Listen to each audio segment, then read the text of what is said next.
makita niyo yung katabi natin, huwag kayong tatabi dyan. I mean, huwag kayong uuna dyan dahil hindi po tayo makikita nyan. Ayan. At huwag din po kayong magtatangkang lumiko kaagad, dumikit sa kanila. May napanood tayo ano eh, nagulungan yung naka EX, naka electric kick scooter, no, kasi nababa niya yung kaliwang paa niya sa ano, sa pagbabalance niya. Ayun, durog. Ayan, so ano muna tayo, napaka-traffic po at napaka-init. Ito muna tayo, mamaya po ulit guys. Ayan, kakanan siya, so dito na tayo.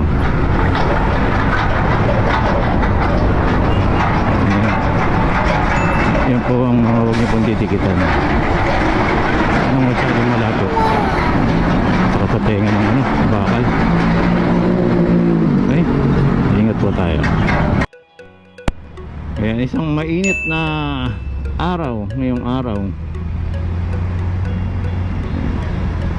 Ang oras ay 7:42 43, mag-45 na yata. Hindi ko makita masyado. Ayun, napakainit. Bilangin ninyo kung ilang beses nyo nasasabing ang init. Wala tayong magawa sa panahon ano. Ayun, so adjust na lang tayo. Inom ng maraming tubig. Huwag masyadong magpakabilad. Kaya po napakasarap mag-e-bike eh. Alam nyo bakit? Kasi wala pong ibang init na ginagawa ano, walang makina eh. Walang tambucho na kapag kayo po ay nasa traffic at binaba nyo yung paa ninyo, mararamdaman nyo yung singaw ng init ng tambucho ng makina. Kaya po ako din nag-e-bike. Isa sa dahilan po yan. Dahil ayoko po ng mainit eh. Pagka sa pagkain yun, gusto ko mainit. Ayoko ng malamig. Pero kumakain din po tayo ng malamig. Ayun, baka nangyari dito. So ayan, napaka-traffic pa. So sa mga nagtanong noong nakaraan kung pwede ba sa EDSA, ayun po, pinakita ko po sa EDSA tayo nagmamaneo. And then also yung mga nagtatanong kung pwede ko bang i-review yung iba. Well, actually ako po, tapat lang po akong mag-review, no, kung ano po yung pakiramdam ko sa e-bike, sa motor. Sabi ko po, hindi naman po ako binabayaran para puro positive lang yan, no. So yun ang pinaka magiging review ko sa mga ganyan. Well, siguro kahit na bayaran ako para sa ipa-review, I will still tell the truth, no, kung ano yung pinaka real talk natin dyan, yung pinaka review natin. Kasi hindi ko po ugali yung yung parang sinisway mo lang yung customer or yung kliyente. Taga insurance po kasi tayo guys, hindi pwedeng makabenta lang dahil tayo ay nagtuturo ng financial awareness, no. So kailangan hindi tayo babalikan sa mga ganyan. Ayan lang naman po ang aking pagka taga insurance po kayo, pangit po yung yung kumain kayo tapos sinabi mo doon, i-review ko, vlog ko to, kumain kayo tapos ang daming binigay sa'yo. So syempre yung napapanood ko kasi ang dami daw pagkain nung sila na napanood na sa vlogger eh, ganun lang kakonti, tapos hindi daw satisfying. So ayun, ingat lang din po kayo. Hindi naman po kasi lahat talaga masasabi sa on the spot, no. Mahirap din, minsan may nakakaligtaan. Pero ewan ko paano nangyari yung ginagawa nilang ganun. Ay, yung iba naman feeling entitled, no, gusto makalibre. Gusto naman talaga natin ng ganun, ano. Kaya lang kung hindi naman open yung management o yung may-ari, bakit nyo naman ipipilit, di ba? So ayun lang, sharing lang po tayo ng mga kanya-kanyang thoughts. Kahit po yung sa battery, ako hindi po ako masyado familiar sa lahat, no.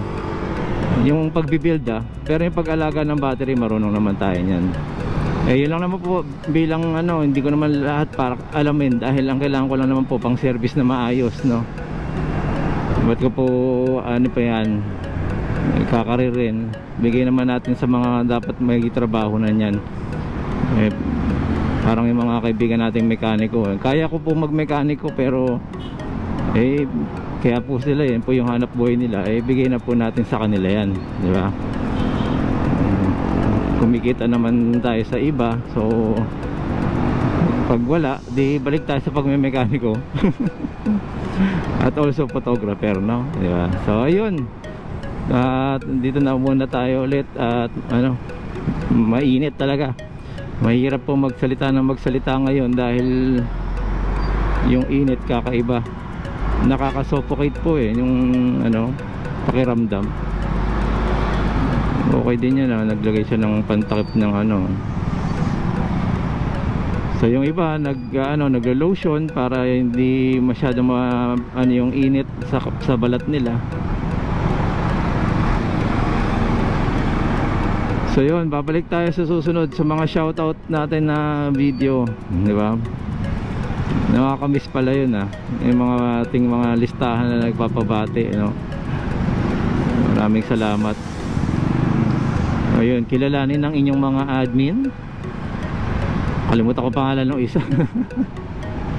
Aero Alagdan. Ayan. Si RB. RB kasi walang apelyido. Si Eric Gabon. Siya po si E-Bike Biyahe. E-Biyahe. Ayan. Tapos sila Dan Magno. Isa rin pong kilalang builder sa e-bike. At napakaganda rin po ng ano nito, guys. I-share ko lang, no, kasi si Dan mekaniko rin po siya, gumagawa rin ng battery, pero pagka may kailangan ka hindi naman niya kaya, ibibigay niya sa kaibigan, sa tropa din, para yun na lang kayo na mag-usap. Napaka ano, di ba, napaka generous ng ganon. So ayun, sino pa ba? Pasensya na, nakakalimutan ko isang pangalan at yung ibang pangalan. So yun, ayun lang po muna guys, pakainit talaga. Ingat-ingat po tayo. Pipila muna tayo ulit dito sa traffic sa Maynila. Okay, so ayun muna, last na yun.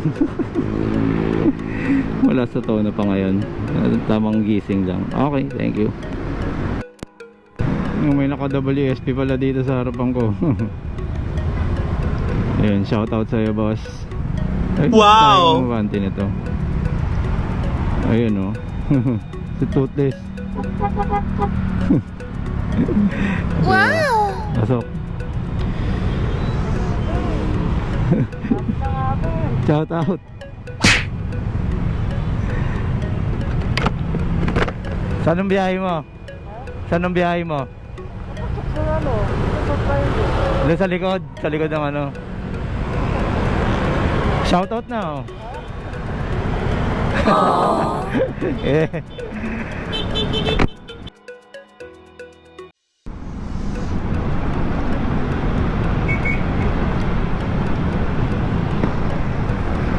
Ayan, EDSA na kami parehas, oh, di ba?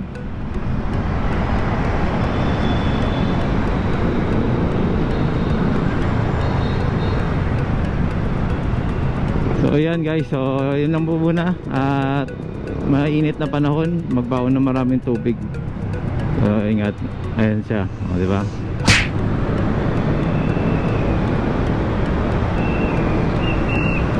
Alright, see you guys. O, diba siya, may stainless na ano.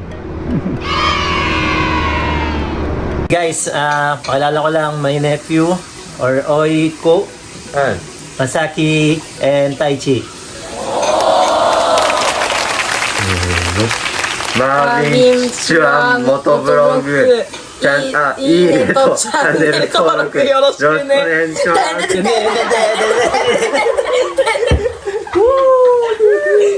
Ayan o, Tara na rin tayo dito sa Japan, guys. So, okay. Once again, Marvin Chua Motovlog po. Maraming salamat po. Salamat din po sa mga nag-subscribe. Subscribe, okay. Bulol pa, no? Ayos naman.